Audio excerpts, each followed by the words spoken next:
Subscribe गर्नुहोस् acco tutor च्यानललाई र बेल आइकन क्लिक गर्नुहोस् for more educational and informative videos in Nepali. नमस्ते साथीहरू, यहाँहरूलाई acco tutor च्यानलमा स्वागत छ र आजको यो भिडियो सबभन्दा महत्त्वपूर्ण भिडियो हो किनभने यस भिडियोमा म तपाईहरुलाई CMAT एक्जामको मार्किङ स्किमको बारेमा कुरा गर्न जाँदैछु र CMAT को मार्किङ स्किम राम्ररी बुझ्नको लागि यो भिडियो अन्त्यसम्म हेर्नु होला र भिडियो तपाईलाई मन परेमा लाइक गरिदिनु होला र साथीहरुमा शेयर गर्नु होला र हाम्रो च्यानलमा नयाँ हुनुहुन्छ भने हाम्रो च्यानललाई सब्स्क्राइब गरिदिनु होला आगामी दिनहरुमा यस्तै एजुकेशनल भिडियोजहरु पाउनको लागि। यस भिडियोको सुरुवात गरौँ। CMAT को फुल स्कोर चाहिँ 100 मार्क हुन्छ र यो 100 मार्कमा चाहिँ यो तीनवटा टपिकबाट तीनवटा मार्क चाहिँ जोडिएको हुन्छ। सबभन्दा पहिलो मार्क चाहिँ CMAT एक्जामको मार्क जोडिएको हुन्छ, त्यो चाहिँ 60% मार्क चाहिँ त्यहाँबाट गएको हुन्छ फाइनल स्कोरमा। त्यस्तै तपाईले दिनुभएको +2 को मार्क पनि यहाँ जोडिएको हुन्छ, त्योबाट 30% लिइन्छ र जुन चाहिँ 30% छ त्यो चाहिँ फाइनल स्कोरमा जोडिन्छ। त्यस्तै इन्टरभ्यु जुन चाहिँ सबभन्दा फाइनल लास्ट स्टेप हो, यो चाहिँ इन्टरभ्युबाट पनि 10% मार्क फाइनल स्कोरमा जोडिन्छ र जुन चाहिँ फाइनल स्कोर बन्छ त्यो फाइनल स्कोरको आधारमा मात्र विद्यार्थीहरूको एडमिसन हुन्छ। अब म तपाईहरुलाई इन्डिभिजुअल टपिक वाइज बुझाउन जाँदैछु कसरी यो मार्कहरु क्याल्कुलेट हुन्छ। सबभन्दा पहिलो टपिक चाहिँ CMAT एक्जाम। CMAT एक्जाम चाहिँ 100 मार्कको एक्जाम हुन्छ र त्यो 100 मार्कबाट 60% मार्क मात्र फाइनल स्कोरमा जान्छ। त्यो भनेको यदि तपाईले 100 मार्क ल्याउनु भयो CMAT एक्जाममा, 100 मार्क CMAT एक्जाममा स्कोर गर्नु भयो भने त्यसको 60% भनेको 60 मार्क चाहिँ फाइनल एक्जाममा जान्छ। 60 मार्क इन फाइनल स्कोरमा जान्छ। 100 मार्क स्कोर गर्नु भयो भने त्यसको 60 मार्क जान्छ। एउटा राम भन्ने विद्यार्थी छ र रामले चाहिँ 80 मार्क चाहिँ CMAT मा ल्यायो। CMAT मा 80 मार्क ल्यायो भने त्यसको 80 को 60% मात्र जान्छ फाइनल स्कोरमा। त्यो भनेको 60% अफ 80 दैट इज 8 6 जा 48 मार्क मात्र एड हुन्छ फाइनल स्कोरमा। यसरी बुझ्न सकिन्छ। जति मार्क ल्याउनु भयो भने CMAT मा त्यसको जम्मा 60% जान्छ यहाँबाट। त्यसैले CMAT मा राम्रो मार्क ल्याउनु, CMAT मा जति राम्रो मार्क ल्याउनु भयो भने तपाईको सिलेक्सन हुने चान्स चाहिँ त्यति नै हाई हुन्छ। यो साइडमा मैले रामको चाहिँ फाइनल स्कोरको लागि यहाँ तीनटै टपिक चाहिँ लेखे। CMAT मा रामले चाहिँ 48 ल्यायो, क्याल्कुलेट गरेर मैले देखाइसके तपाईलाई। त्यस्तै अब अर्को टपिक चाहिँ 10+2 इन्ट्रान्सबाट कति मार्क लिन्छ र कसरी लिन्छ म त्यो देखाउन जाँदैछु।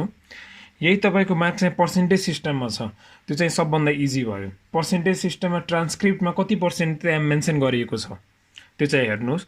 यदि रामले चाहिँ 10+2 मा एग्रिगेटमा 80% मार्क ल्यायो भने 80% मार्क ल्यायो भने अब 80% को हैन 30% निकाल्ने, 80% को निकाल्ने, त्यो भनेको 24 मार्क भयो र यो 24 मार्क चाहिँ यहाँ 10+2 मा एड 10+2 बाट जान्छ 30% मार्क। जति पर्सेन्ट एग्रिगेटमा मार्क छ त्यसको चाहिँ 30% ल्याउनुस् हैन, 30% क्याल्कुलेट गर्नुस् र जति मार्क आयो भने त्यो चाहिँ फाइनल स्कोरमा एड हुन्छ, त्यति मार्क चाहिँ एड हुन्छ। तपाईहरुलाई थाहा नै छ ग्रेड 11 र 12 को मार्किङ सिस्टम चाहिँ चेन्ज भएको छ।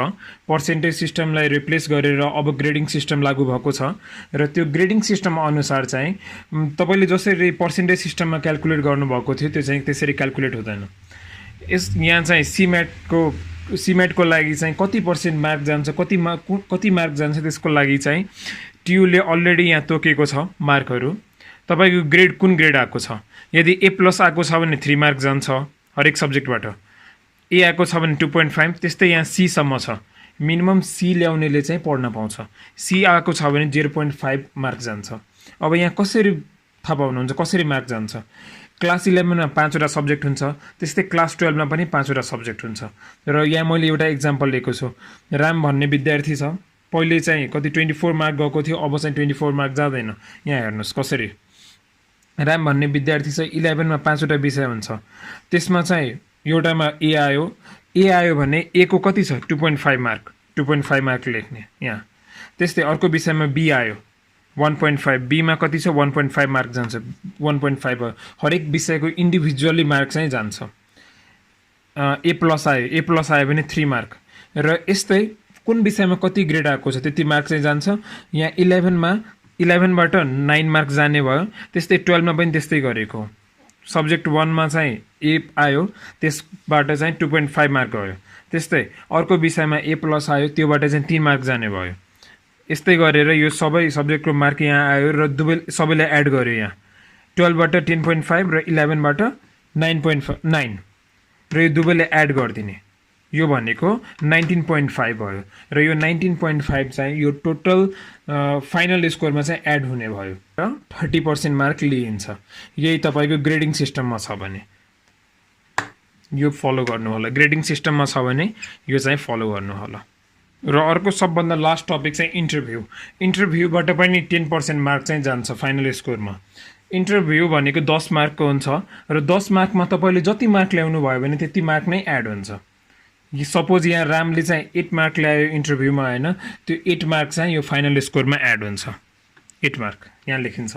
तपाईँले 1 मार्क ल्याउनु भयो भने 1 मार्क नै एड हुन्छ। यहाँ चाहिँ कुनै पनि त्यस्तो डेभिएसनहरू हुँदैन। र यो 3टै मार्कलाई अब जोडेपछि जति मार्क आयो भने त्यो चाहिँ सीम्याटको फाइनल स्कोर भयो।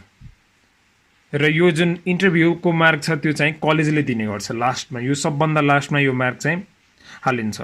जसरी यहाँ हेर्न सक्नुहुन्छ यो रामको 3टै स्कोर एड गरेपछि टोटल स्कोर चाहिँ 75.5 आयो। यो चाहिँ सीम्याटको फाइनल स्कोर हो र यो स्कोरको आधारमा चाहिँ सेलेक्सन गरिन्छ। मेरिट बेसिसमा चाहिँ सेलेक्ट हुन्छ स्टुडेन्टहरू। सीम्याटमा 48 मार्क ल्यायो, त्यो भनेको 60%, जति मार्क ल्याएको थियो त्यसको 60% गरेर 48 आयो। +2मा 19.5 आयो।